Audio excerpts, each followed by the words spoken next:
Welcome back to my YouTube channel. This is Ranjitha. ನಾವಿವತ್ತು ನಮ್ಮ ಅಮ್ಮ ಅವರ ತವ್ರ ಮನೆಗೆ ಬಂದಿದ್ದೀವಿ, ಅಂದರೆ ನಮ್ಮ ಮಾಮನ ಮನೆಗೆ. ಇಲ್ಲಿ ಏನಂದರೆ ಜಾತ್ರೆ ನಡೀತಾ ಇದೆ, 3 days ಇದೆ ಜಾತ್ರೆ, ಮಂಡೇ ಟ್ಯೂಸ್ಡೇ ಅಂತ ಅಷ್ಟೇ. ಸೊ ನಾವೆಲ್ಲ ಇವತ್ತೇ ಬಂದುಬಿಟ್ಟಿದ್ದೀವಿ. 7 members ಇಲ್ಲ, 6 members ಮಾತ್ರ ಇದ್ದೀವಿ. ಇನ್ನು ಒಬ್ಬಳು ಮಿಸ್ಸು, ಅವಳಿಗೆ ರಜೆ ಕೊಡಲಿಲ್ಲ ಆಫೀಸ್ಗೆ, ಹಾಗಾಗಿ ಅವಳು ಹೋಗಿದ್ದಾಳೆ. ಇನ್ನು ನಮ್ಮ ದೊಡ್ಡಮ್ಮ ಚಿಕ್ಕಮ್ಮ ಅವರೆಲ್ಲ ನಾಳೆ ಬರ್ತಾರೆ. ಜಸ್ಟ್ ಈಗ ದೀಪ ತೊಗೊಂಡು ಹೋದ್ರು. ಅಣ್ಣ ಒಂದು 10-15 minutes ಬ್ಯಾಕ್ ಬಂದ್ವಿ, ಹಾಗಾಗಿ ಮಳೆ ಬರ್ತಿತ್ತು, ಪಾಪ ಬೇರೆ ಇದ್ದಲ್ಲ, ಹಾಗಾಗಿ ಎಲ್ಲ ಮನೆಯಲ್ಲೇ ಕೂತಿದ್ದೀವಿ. ಇನ್ನೂ ದೀಪ ಇದೆ, ನೆಕ್ಸ್ಟ್ ನೈಟಲ್ಲೆಲ್ಲ ಇದೆ, ಅಲ್ಲಿ ತೋರಿಸ್ತೀನಿ ನಾನು ಹೇಗೆ ಮಾಡಿದ್ದಾರೆ, ಹೆಂಗೆ ಇತ್ತ ಅಂತ ಹೇಳಿ. ಅಷ್ಟು ಹಾಯ್ ಮಾಡಿ. ಅಜ್ಜಿ ನೋಡಿ, ಇಲ್ಲಿ ನಮ್ಮ ಅಜ್ಜಿ ಅವತಾರ. ನಮ್ಮ ಅಜ್ಜಿಗೆ 97 years ಆಗಿದೆ ಗೊತ್ತಾ. ಇವರು ಅಜ್ಜಿ ಅಂದರೆ ಹೆಂಗೆ ಅಂದರೆ ನಮ್ಮ ಅಮ್ಮಂಗೆ ಅಜ್ಜಿ, ನಮಗೆ ಮುತ್ತಜ್ಜಿ. ಊಟ ಮಾಡಿದ್ರಾ? ಯಾಕಜ್ಜಿ? ನಮ್ಮ ಅಜ್ಜಿ ನೈಟಿಗೆ ಡ್ಯಾನ್ಸ್ ಮಾಡ್ತಾರೆ, ತೋರಿಸ್ತೀನಿ ಅದು ಕೂಡ ನಿಮಗೆ. ಹಲೋ ಫ್ರೆಂಡ್ಸ್, ನಾವೀಗ ಮಂಚನಹಳ್ಳಿಗೆ ಹೋಗ್ತಾ ಇದ್ದೀವಿ. ಏನಕ್ಕೆ? ಊಟ ತಿನ್ನಕ್ಕೆ. ನಮ್ಮ ಮಾವ ಔಟ್ ಸೈಡ್ ಹೋಗೋಣ ಅಂತ ಹೇಳಿದ್ರು. ನಾವೆಲ್ಲ ಜೋಶಲ್ಲಿ ರೆಡಿಯಾಗಿ ಹೊರಗೆ ಬಂದು ನಿಂತ್ವಿ. ಅಷ್ಟರಲ್ಲಿ ದೇವ್ರ ಮೆರವಣಿಗೆ ಸ್ಟಾರ್ಟ್ ಆಗ್ತಿತ್ತು, ಹಾಗಾಗಿ ನಮ್ಮ ಮಾವ ಬಂದ ಅಂತ ಹೇಳಿ ಸರಿ ಇನ್ನೇನು ಮಾಡೋದು ಅಂತ ಹೇಳಿ ಆ ಸೈಕಲ್ ಗ್ಯಾಪಲ್ಲಿ ಈ ಥರ ಮನೆ ಮುಂದೆ ಎಲ್ಲರೂ ಬಂದು ಕುತ್ಕೊಂಡು ನಗಾಡ್ಕೊಂಡು, ಕೆಲವರೆಲ್ಲ ಆಟ ಆಡ್ತಿದ್ರು, ಅದನ್ನೆಲ್ಲ ನೋಡಿಕೊಂಡು ಕೂತಿದ್ವಿ. ಹಾಗೆ ನಾವೆಲ್ಲ ಊಟ ಮುಗಿಸಿದ್ವಿ. ಅಷ್ಟರಲ್ಲಿ ದೇವ್ರ ಮೆರವಣಿಗೆ ಸ್ಟಾರ್ಟ್ ಆಯಿತು. ದೇವ್ರ ಹಿಂದೆ ಬರ್ತಿದ್ದಂಗೆ ಮುಂದೆ ಅದೆಲ್ಲ ಅದೇನಂತಾರೆ ತಮಟೆ ಎಲ್ಲ ಹೊಡ್ಕೊಂಡ್ಬರ್ತಿದ್ದಲ್ಲ, ಆ ಸೌಂಡ್ ಕೇಳ್ತಿದ್ದಾಗ ಹಿಂಗೆ ಏನೋ ಒಂದು ಜೋಶ್ ಬಂದುಬಿಡುತ್ತೆ ಕುಣಿಬೇಕು ಅಂತ ಹೇಳಿ. ನಮ್ಮ ಮಾವರು ಇನ್ನೂ ಅಲ್ಲಿ ಬರ್ತಿದ್ದಂಗೆ ಇಲ್ಲಿ ಸ್ಟಾರ್ಟ್ ಮಾಡ್ಕೊಂಡ್ಬಿಟ್ರು.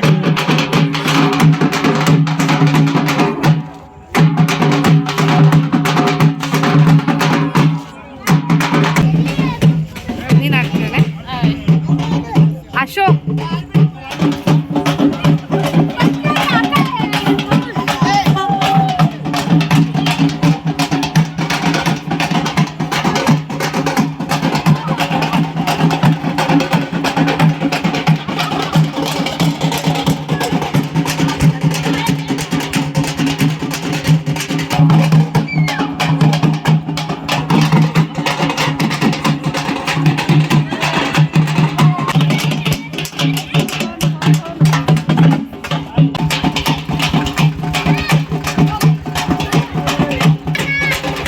ಕೇಕ್ ವಿತರಣೆ ಕಾರ್ಯಕ್ರಮ. ರಾಘವ ನೋಡ ಈ ಕಡೆ ನಾವು ತಗೋಜ್ಜಿ. ನಿಜವಾಗ್ಲೂ ನಾನು ಹನಿ ಕೇಕ್ ತಿನ್ನಲ್ಲ.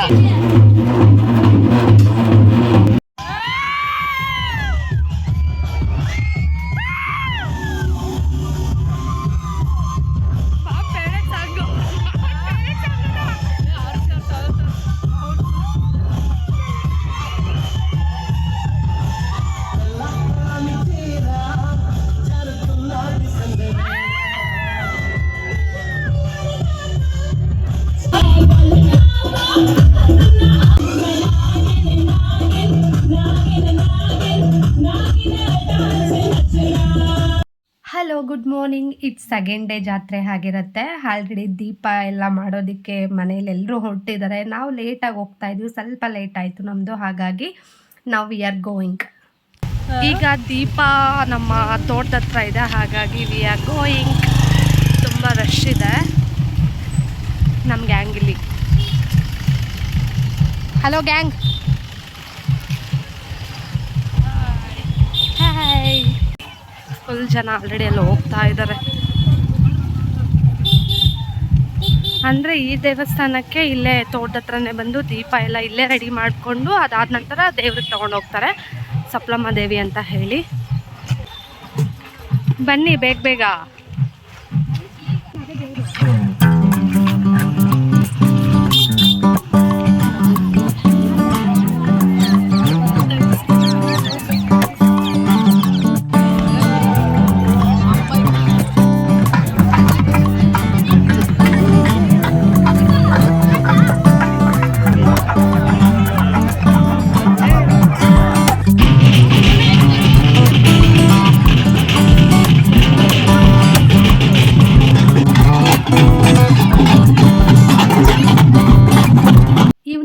ಅದಕ್ಕೆ ನಮ್ಮ ಮನೆಯಲ್ಲಿ ದೀಪನ ರೆಡಿ ಮಾಡ್ತಾ ಇದ್ರು ನಮ್ಮ ಅಕ್ಕ. ಈ ಥರ ಫೈನಲ್ ಔಟ್ಪುಟ್ ತೋರಿಸ್ತೀನಿ. ಹಾಯ್, ಏನು ಮಾಡ್ತಿದ್ದೆ ಇಷ್ಟೊತ್ತು? ಇಷ್ಟೊತ್ತು ದೇವ್ರು ಬಂದಿತ್ತು, ಹೋಗಿದ್ದೆ. ದೇವ್ರು ಬಂದಿದ್ದು ಅಂದರೆ ಹೋಗಿದ್ದಾನೆ. ಅಂದರೆ ಒಂದು ದೀಪ ಕಂಪ್ಲೀಟ್ ಆಗಿದೆ, ಇನ್ನೊಂದು ದೀಪ ಹಿಂಡಿಂಗ್ ಇದೆ. ಅಲ್ಲೆಲ್ಲ ಪ್ರಿಪ್ರೇಷನ್ ಆಗ್ತಾ ಇದೆ, ದೀಪಕ್ಕೆಲ್ಲ ರೆಡಿ ಮಾಡ್ತಾ ಇದ್ದಾರೆ. ನಮ್ದೇನು ಕೆಲಸ ಇಲ್ಲ, ಅಂಚನೆ ಕೂತ್ಕೊಂಡು ಹಟ್ಟೆ ಹೊಡಿತಾ ಇದ್ದೀವಿ ಎಲ್ಲರೂ ಕೂಡ. ಇವನು ನಮ್ಮ ಚಿಕ್ಕ ಮಾವನ ಮಗ ಹಪ್ಪು, ನಮ್ಮಮ್ಮನ ಮುದ್ದು ಅಳಿಯೋ ಇವನು. ಇನ್ನು ತೋರಿಸ್ತೀನಿ ಯಾರ್ಯಾರು ಏನೇನು ಮಾಡ್ತಿದ್ದಾರೆ ಅಂತ. ಇವಳು ಮೊಬೈಲ್ ಬ್ಯುಸಿ ಆಗ್ಬಿಟ್ಟಿದ್ದಾರೆ, ಅವಳು ಕುತ್ಕೊಂಡು ಅಳೋದೇ ಅವಳ ಕೆಲಸ. ಅಲ್ಲಿ ಅವಳು ಚಿಕ್ಕ ಪಾಪು ಅವಳು ನೋಡಿ, ಅವಳು ಚಿಕ್ಕ ಪಾಪು ಏನು ಮಾಡ್ತಾರೆ. ಒಂದಷ್ಟು ಜನ ಅಲ್ಲಿ ದೀಪಕ್ಕೆ ರೆಡಿ ಮಾಡ್ತಾರೆ. ಕೇಳಿದ್ರೆ ನಮ್ಮಲ್ಲಿದ್ದಾರೆ ಮಗುನಲ್ಲಿ ಬಿಟ್ಬಿಟ್ಟು ಅವ್ರ ಅಮ್ಮ ಎಲ್ಲೂ ಇದ್ರಮ್ಮೆ ದೀಪ ಇರುತ್ತೆ. ಥರ್ಸ್ಡೇ ನಾನ್ ವೆಜ್ ಇರುತ್ತೆ. ಸೊ ನಾಳೆ ಏನೇನು ತಂದಿದ್ದೀರಾ ಅಪ್ಪು? ನಾವು 3 ಮೇಕೆ 50 kg ಚಿಕನ್.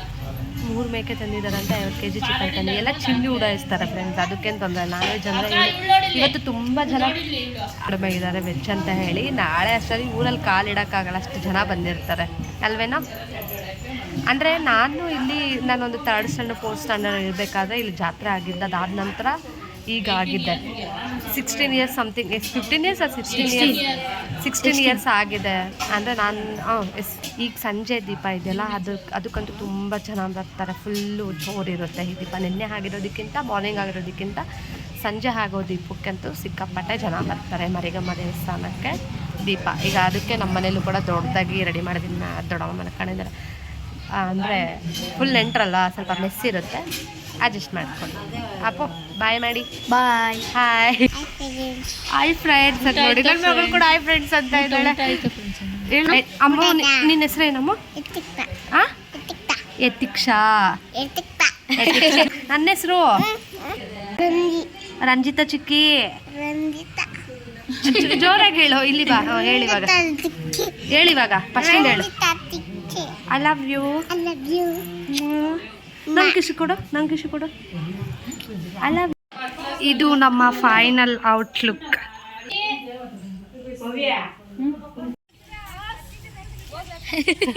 ಸಬ್ಸ್ಕ್ರೈಬ್ ಮಾಡಿ, ಸಪೋರ್ಟ್ ಮಾಡಿ, ಶೇರ್ ಮಾಡಿ. ನಗೋ. ಇದು ನಮ್ಮ ಮಾವವರ ಮನೆಯಲ್ಲಿ ಪದ್ಧತಿ ಅಂತಾರೆ. ನನಗೆ ಗೊತ್ತಿಲ್ಲ ಇದು ಯಾವ ಥರ ಪದ್ಧತಿ ಅಂತ. ನನ್ನ ಜೊತೆಲಿ ನಮ್ಮ ಅತ್ತೆ ಇದ್ದಾರೆ, ಎಕ್ಸ್ಪ್ಲೈನ್ ಮಾಡ್ತಾರೆ. ಘಟಮ್ ಅಂತ ಇವತ್ತು ಯಾವ್ದು ಕನಕಾಂಬರ ಹಾಕಿರೋದು. ಕನಕಾಂಬರ ಹೂವು ಹಾಕಿ ಅದ್ರಲ್ಲಿ ಒಂದು ಗಡಿಗೆ ಇಟ್ಟು, ಗಡಿಗೆ ಮೇಲೆ ಅದೆಲ್ಲ ಇಟ್ಟು ಹೂವಾಗ್ಲೆಲ್ಲಾನು ಅದಕ್ಕೆಲ್ಲ ಬೇವಿನ ಸೊಪ್ಪು ಸುತ್ತಿ ಅದ್ರಲ್ಲಿ ಎಂಡ ಹಾಕಿರ್ತಾರೆ. ಎಂಡ ಅದನ್ನ ಎತ್ಕೊಂಡು ಹೋಗ್ಬಿಟ್ಟು ಅಲ್ಲಿ ಒಂದ್ ಬೇವಿನ ಮರದ ಹತ್ರ ಒಬ್ರಿಗೆ ದೇವ್ರು ಬರುತ್ತೆ. ದೇವ್ರ ಮೈ ತುಂಬುತ್ತಂತೆ. ಮೈ ತುಂಬಿದಾಗ ಇದನ್ನ ನಮ್ ವೆಂಕಟೇಶ್ ಅವರು ಅವ್ರ ತಲೆ ಮೇಲೆ ಇಡ್ತಾರೆ.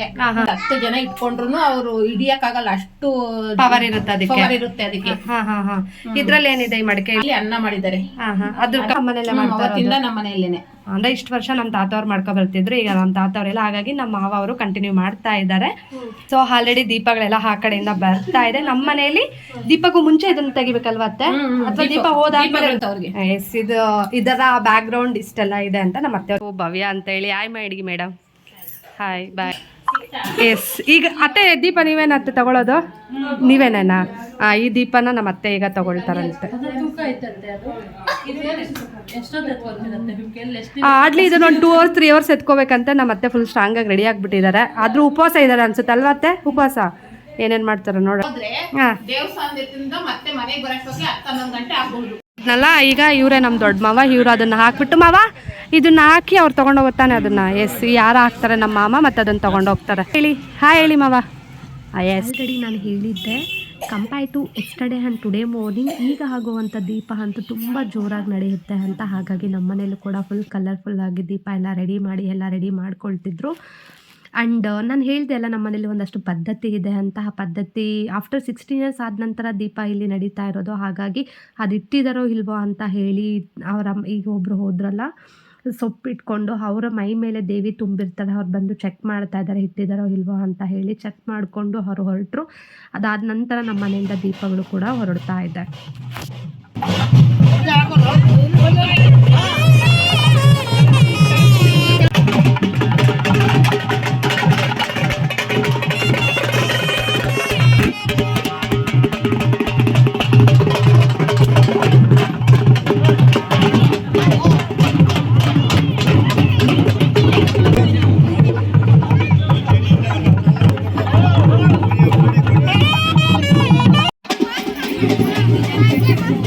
ದೀಪಗಳೆಲ್ಲ ಊರೆಲ್ಲ ಸುತ್ತಾಕೊಂಡು ಟೆಂಪಲ್ ಹತ್ರ ಬರುತ್ತೆ. ಅಷ್ಟರಲ್ಲಿ ನಾವು ಆ ಟೆಂಪಲ್ ಮುಂದೆ ಒಂದು ಮನೆ ಇತ್ತು, ಆ ಮನೆ ಮೇಲೆ ಹೋದ್ವಿ. ಆಮೇಲೆ ನಮಗೆ ನೋಡೋಕ್ಕಾಗಲ್ಲ, ಪ್ಲೇಸ್ ಇರಲ್ಲ ಅಂತ ಹೇಳಿ. ಯಾಕೆ ಅಂತಂದರೆ ದೀಪಗಳು ಈ ಟೆಂಪಲ್ ಹತ್ರ ಬರೋ ಅಷ್ಟರಲ್ಲಿ ಅಷ್ಟು ರಶ್ ಆಗಿರುತ್ತೆ, ಅಷ್ಟು ಜನ ತುಂಬ್ಕೊಬಿಟ್ಟಿರ್ತಾರೆ. ಹಾಗಾಗಿ ನಾವು ಸ್ಟಾರ್ಟಿಂಗೆ ಹೋಗಿ ಇಲ್ಲಿ ಜಾಗ ಮಾಡ್ಕೊಂಡ್ವಿ ನೋಡೋಣ ಅಂತ ಹೇಳಿ. ಯಾಕಂದರೆ ಆಫ್ಟರ್ 16 ಇಯರ್ಸ್ ಆದ ನಂತರ ನೋಡ್ತಾ ಇದ್ವಿ, ಎಲ್ಲ ನೋಡೋಣ ಪ್ರತಿಯೊಂದು ಹೇಗೆ ಮಾಡ್ತಾರೆ ಅಂತ ಹೇಳಿಬಿಟ್ಟು ನಾವು ಫಸ್ಟೇ ಬಂದು ಈ ಥರ ಪ್ಲೇಸ್ನ ಹುಡುಕ್ಕೊಂಡ್ವಿ. ತುಂಬ ಚೆನ್ನಾಗಿತ್ತು. ನೀವಿಲ್ಲಿ ನೋಡ್ತಿರ್ಬೋದು ಆ ಅಂಕಲ್ನ ತಲೆ ಮೇಲೆ ಇಟ್ಟಿದ್ದಾರೆ ಆ ಗಡಿಗೆ ಅನ್ನೋದು. ನಾನು ಹೆಂಗೆ ಹೇಳ್ಬೇಕು ಅಂತ ನಿಜ ನಂಗೆ ಗೊತ್ತಾಗ್ತಲ್ಲ. He is not mentally present ಅಂತಲೇ ಹೇಳ್ಬೋದು. ಏನೋ ಲೈಕ್ ಒಂದು ಡೆತ್ತಾಗಿರೋ ಪರ್ಸನ್ನ ನುಗ್ಗಿಕೊಂಡು ಮುಂದೆ ಕರ್ಕೊಂಡು ಹೋಗ್ತಿದ್ದಾರೇನೋ ಅನ್ನೋ ಥರ ಕಾಣಿಸ್ತಿತ್ತು ನಮಗೆ. ಲೈಕ್ ನಮ್ಮ ಅತ್ತೆ ಹೇಳ್ದಂಗೆ ಅದು ತಲೆ ಮೇಲೆ ಇಟ್ಟಿದ ಕೂಡಲೇ ದೇವತೆಗಳ ಶಕ್ತಿ ಅದರಲ್ಲಿ ಹೋಗಿ ಸೇರಿಕೊಳ್ಳುತ್ತೆ ಅಂತ ಹೇಳಿದ್ರು ನನಗೆ. ನಾಟ್ ಓನ್ಲಿ ನಮ್ಮ ಅತ್ತೆ, ಆ ಮನೆ ಮೇಲೆ ಒಂದಷ್ಟು ಜನ ದೊಡ್ಡವರೆಲ್ಲ ಇದ್ರಲ್ಲ, ಅವರೆಲ್ಲ ಇದನ್ನೇ ಹೇಳಿದ್ದು. ಊರು ಫುಲ್ಲು ರೌಂಡ್ ಹಾಕ್ಕೊಂಬಂದು ಈ ಟೆಂಪಲ್ ಹತ್ರ 3 ರೌಂಡ್ ಹಾಕ್ಕೊಂಬರ್ಬೇಕು. ಒಂದು ಡ್ರಾಪ್ ಕೂಡ ಚೆಲ್ಲಿಲ್ಲ ಗೊತ್ತಾ. ಅದ್ರ ತುಂಬ ಹೆಂಡ ತುಂಬಿಸಿರ್ತಾರೆ, ಒಂದು ಡ್ರಾಪ್ ಕೂಡ ಚೆಲ್ಲಿರಲ್ಲ, ಅಷ್ಟು ಫುಲ್ಲು ಹಾಗೆ ಇತ್ತು. ಯಾಕಂದರೆ ನಾನು ಮನೆಗೆ ಹೋಗಿ ಮತ್ತೆ ನೋಡಿದೆಲ್ಲ ನಮ್ಮ ಮಾವರು ಇಳಿಸಾದ ನಂತರ ಇಲ್ಲಿ ಕುರಿ ಕಡಿದ ಮೇಲೆ ಅಲ್ಲಿಗೆ ತೇರ್ಗಡೆ ಆಗುತ್ತೆ. ಆ ಒಂದು ಮಡಿಕೆನ ಹೇಗೆ ನಮ್ಮ ಮಾವ ಮನೆಗೆ ರಿಟರ್ನ್ ತೊಗೊಂಡು ಹೋಗ್ತಾ ಇದ್ದಾರೆ. ನೀವಿಲ್ಲಿ ನೋಡ್ಬೋದು, ನಾನು ಫೋಕಸ್ ಮಾಡ್ತಾ ಇದ್ದೀನಿ. ಅಲ್ಲಿ ಹೋಗಿ ನಾವು ಚೆಕ್ ಮಾಡಿದ್ವಿ, ಒಂದು ಡ್ರಾಪ್ ಕೂಡ ಚೆಲ್ಲಿಲ್ಲ. ಆ್ಯಂಡ್ ಇಲ್ಲಿಗೆ ಫೈನಲಿ ಜಾತ್ರೆ ಅನ್ನೋದು ಕಂಪ್ಲೀಟ್ ಆಗುತ್ತೆ. ಇದೆಲ್ಲ ತೊಗೊಂಡು ರಿಟರ್ನ್ ಆದಮೇಲೆ ಇನ್ನು ಆ್ಯಸ್ ಯೂಶುವಲ್ ಎಲ್ಲರಿಗೂ ಗೊತ್ತೇ ಇರುತ್ತೆ, ಜಾತ್ರೆ ಅಂದರೆ ಈ ದೇವರ ಸುತ್ತ ಒಂದು 3 ರೌಂಡ್ ಬಂದಾದಮೇಲೆ ಆ ಹೂವನ್ನೆಲ್ಲ ತೆಗೆದು ದೇವ್ರ ಮೇಲೆ ಹಾಕಿಬಿಡ್ತಾರೆ. ಅಲ್ಲಿಗೆ ಜಾತ್ರೆ ಅನ್ನೋದು ಕಂಪ್ಲೀಟ್ ಆಗುತ್ತೆ. ಬಟ್ ನಮ್ಮ ಅವ್ರಿಗೆ ಇನ್ನೂ ಒಂದು ಪೂಜೆ ಇತ್ತು. ಏನಂತಂದರೆ ಇದನ್ನು ತೊಗೊಂಡೋಗಿ ಮನೇಲಿಟ್ಟು ಆ್ಯಂಡ್ ಹಣದ ಮಡಿಕೆಯಲ್ಲಿ ರೈಸ್ ಮಾಡಿದ್ರು ಅಂತ ಹೇಳಿದ್ರಲ್ಲ, ಆ ರೈಸ್ ಮಡಿಕೆನ ತೊಗೊಂಡ್ಬಂದು ಊರು ಸ್ಟಾರ್ಟಿಂಗಲ್ಲಿ ಒಂದು ಚಿಕ್ಕ ಟೆಂಪಲ್ ಇರುತ್ತೆ ಊರು ಮುಂದೆ, ಆ ಟೆಂಪಲ್ ಹತ್ರ ಹೋಗಿ ಸಾರಿಸ್ಬಿಟ್ಟು ಈ ಥರ ಎಲೆ ಎಲ್ಲ ಹಾಕಿ ಅರಿಶಿನ ಕುಂಕುಮ ಹೂವು ಹಣ್ಣು ಎಲ್ಲ ಬಡಿಸಿ ಏನು ರೈಸ್ ಮಾಡಿರ್ತಾರೋ ಆ ರೈಸ್ನ ಇದ್ರ ಮೇಲೆ ಇಟ್ಟು ಅದಕ್ಕೆ ಒಂದಷ್ಟು ಪೂಜೆ ಎಲ್ಲ ಮಾಡ್ತಾರೆ. ಹೇಗೇನು ಮತ್ತು ದೇವ್ರನ್ನ ಮೆರವಣಿಗೆ ಥರ ತೊಗೊಂಬಂದು, ನಾನು ಸ್ಟಾರ್ಟಿಂಗಲ್ಲಿ ಹೇಳಿದ್ದೆ ನಿಮಗೆ ಒಬ್ಬರಿಗೆ ದೇವಿ ತುಂಬ್ಕೊಂಡಿದ್ದಾರೆ ಮೈ ಮೇಲೆ ಅಂತ. ಎಗೇನ್ ಮತ್ತೆ ಅವರಿಗೆ ದೇವ್ರು ಬರುತ್ತೆ. ದೇವ್ರು ಬಂದಾದಮೇಲೆ ನಮ್ಮ ಮಾವರು ಇಲ್ಲಿ ಮತ್ತೆ ಕುರಿ ಕಡಿತಾರೆ. ಕುರಿ ಕಡ್ದಾದ್ಮೇಲೆ ಒಂದು ಡ್ರಾಪ್ ಅಷ್ಟು ಕೂಡ ಬ್ಲಡ್ ವೇಸ್ಟ್ ಆಗೋಲ್ಲ, ಎಲ್ಲ ಕೂಡ ಆ ದೇವರು ಹೀರ್ಕೊಬಿಡ್ತಾರೆ. ಕಣ್ಣಾರೆ ನಾವು ನೋಡಿದ್ವಿ. ನನಗೆ ನಿಜ ಸೀರಿಯಸ್ಲಿ ಗೂಸ್ ಬಂಪ್ಸ್ ಬಂದುಬಿಡ್ತು ಅದನ್ನು ನೋಡಿ. ಅಷ್ಟೇ ಭಯ ಕೂಡ ಆಯಿತು ನನಗೆ. ಬಟ್ ತುಂಬ ಚೆನ್ನಾಗಿತ್ತು. ಇಂಥವೆಲ್ಲ ಲೈಫಲ್ಲಿ ಮಿಸ್ ಮಾಡ್ಕೋಬಾರ್ದು ಅಂತ ಅಂದ್ಕೊಂಡೆ ನಾನು. ಯಾಕಂದರೆ ಇವಾಗೂ ಚಿಕ್ಕ ವಯಸ್ಸಲ್ಲಿ ನೋಡಿರೋ ಜಾತ್ರೆ ನನಗೇನು ಅಷ್ಟೊಂದು ನೆನಪಿಲ್ಲ. ಆಫ್ಟರ್ 16 ಇಯರ್ಸ್ ಆದ ನಂತರ ಆಗ್ತಿದೆಯಲ್ಲ ನೋಡಿ, ಸ್ವಲ್ಪ ಭಯ ಆಯಿತು ನನಗಷ್ಟೇ. Yes, hi morning you guys. And it's the day Thursday ಆಗಿರುತ್ತೆ. ಜಾತ್ರೆ ಎಲ್ಲ ಮಂಡೇ ಟ್ಯೂಸ್ಡೇ ಕಂಪ್ಲೀಟ್ ಆಯಿತು. ಆ್ಯಂಡ್ ಥರ್ಸ್ಡೇ ಬಂದು ಫುಲ್ ನಾನ್ ವೆಜ್. ಅವತ್ತು ನೈಟೇ ಎಲ್ಲ ಮೇಕೆ ಕುರಿಗಳೆಲ್ಲ ಹೊಡೆದಿರ್ತಲ್ಲ, ನೈಟ್ ಫುಲ್ಲು ಈ ಥರ ಕ್ಲೀನ್ ಮಾಡಿಕೊಂಡು ಮಾರ್ನಿಂಗ್ ಅಷ್ಟರಲ್ಲಿ ಎಲ್ಲ ಅಡುಗೆ ಸ್ಟಾರ್ಟ್ ಮಾಡಿರ್ತಾರೆ. ಲೈಕ್ ನಮ್ಮ ಮನೇಲಿ ಒಂದು 10 o'clock ಅಷ್ಟರಲ್ಲೆಲ್ಲ ಮುಗಿಸ್ಬೇಕು ಅಡುಗೆ ಎಲ್ಲ ಅಂತ ಹೇಳಿ ಅರ್ಲಿ ಮಾರ್ನಿಂಗೇ ಸ್ಟಾರ್ಟ್ ಮಾಡ್ಕೊಬಿಟ್ಟಿದ್ರು. ನಾವೆದ್ದು ಹೊರಗೆ ಬರೋ ಅಷ್ಟರಲ್ಲಿ ನಮ್ಮ ಮನೆಯಲ್ಲಿ ಬಿರಿಯಾನಿ ಹಾಗೆ ಮೊಸರು ಬಜ್ಜಿ ತಿಂಡಿಗೋಸ್ಕರ ರೆಡಿ ಮಾಡಿದರು. ಏಕೆ ಅಂತಂದರೆ ಮನೇಲಿರೋರಿಗೆ ತಿಂಡಿನೂ ಆಗುತ್ತೆ. ಆ್ಯಂಡ್ ಈಗಿದ್ರು 10 o'clock ಅಷ್ಟರಲ್ಲಿ ಅಡುಗೆಗಳೆಲ್ಲ ಮುಗಿಸ್ಬೇಕು, ಅದ್ರ ಜೊತೆ ಪಲಾವ್ ಕೂಡ ಬಡಿಸ್ಬೋದು ಅಂತ ಹೇಳಿ ನಮ್ಮ ಮಾವ ಮಾರ್ನಿಂಗೇ ತಿಂಡಿಗೋಸ್ಕರ ಬಿರಿಯಾನಿ ಮಾಡಿಸ್ಬಿಟ್ಟಿದ್ರು. Birthday Manvita, thank you. ಚೆನ್ನಾಗಿದ್ದೇನೆ ಮನ್ವಿತಾ, ಚೆನ್ನಾಗಿದ್ಯಾ? ಏನಕ್ಕದು? ಫ್ರೈ ಚಿಕನ್ ಫ್ರೈ ಕಬಾಬ್ ರೆಡಿನಾ? Bye friends. ಇದು ತೆಗೆಯೋದು ಎಷ್ಟು ಕೆ ಜಿ ಇದೆ? ಇದು 10 kg ಕಬಾಬ್ ರೆಡಿ ಆಗ್ತಿದೆ. ಹಾಂ ಅಂಕಲ್, ಇದು ಎಷ್ಟು ಕೆ ಜಿ ಮಾಡ್ತಿರೋದು? 45ರಿಂದ 50. ಫುಲ್ ನೀವೇನಾ ಮಾಡೋದು? ನೀವೇನಾ ಹೆಡ್ಡು?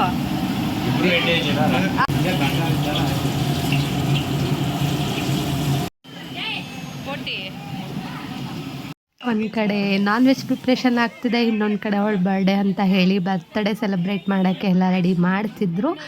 ಜಾತ್ರೆ ಮಹೋತ್ಸವದಲ್ಲಿ ಬರ್ತ್ಡೇ ಸೆಲೆಬ್ರೇಷನ್ ಥರ ಸಿಂಪಲ್ಲಾಗಿ ಎಲ್ಲ ರೆಡಿ ಮಾಡ್ಕೊಳ್ತಿದ್ರು. ಅಂದರೆ ಪಾಪ ಅವಳು ಚಿಕ್ಕ ಹುಡುಗಿ ಕೇಕ್ ಕಟ್ ಮಾಡಿ ಅಂತಿರ್ತಾಳೆ. ಹಾಗಾಗಿ ಇಲ್ಲೇ ಮುಗಿಸ್ಬಿಡೋಣ ಅಂತ ಹೇಳಿ ನಮ್ಮ ದೊಡ್ಡಪ್ಪ ಅವರೆಲ್ಲ ಈ ಥರ ಪ್ರಿಪೇರ್ ಮಾಡಿಟ್ಟಿದ್ರು.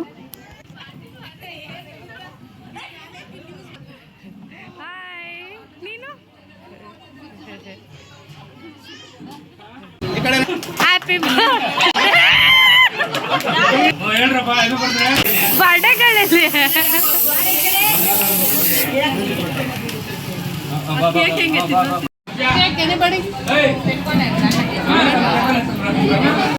ಇಲ್ಲಿ ಕೇಕ್ ಕಟ್ ಮಾಡೋ ಅಷ್ಟರಲ್ಲಿ ಮನೆ ತುಂಬ ರಿಲೇಷನ್ಸ್ ಬಂದುಬಿಟ್ಟಿದ್ರು. ಹಾಗಾಗಿ ತಡ ಮಾಡೋದು ಬೇಡ ಅಂತ ಕೇಕ್ ಕಟ್ ಆದ ಕೂಡಲೇ ಚೇರ್ಸ್ ಎಲ್ಲ ಅರೇಂಜ್ ಮಾಡಿ ಎಲ್ಲರೂ ಊಟಕ್ಕೆ ಕೂತ್ಕೊಂಡ್ರು. ಹಾಗೆ ನಾವು ಕೂಡ ಊಟ ಮುಗಿಸಿ ಹೊರಗಡೆ ಹೋಗಿ ಬರೋಣ ಅಂತ ಹೋಗ್ತಿದ್ವಿ. ನಾನು ಈ ಒಂದು ವಿಡಿಯೋನ ಇಲ್ಲಿಗೆ ಎಂಡ್ ಮಾಡ್ತಾ ಇದ್ದೀನಿ. I hope you guys are like this. If you like the video please do like, share and subscribe to my channel. Bye bye, take care, love you all.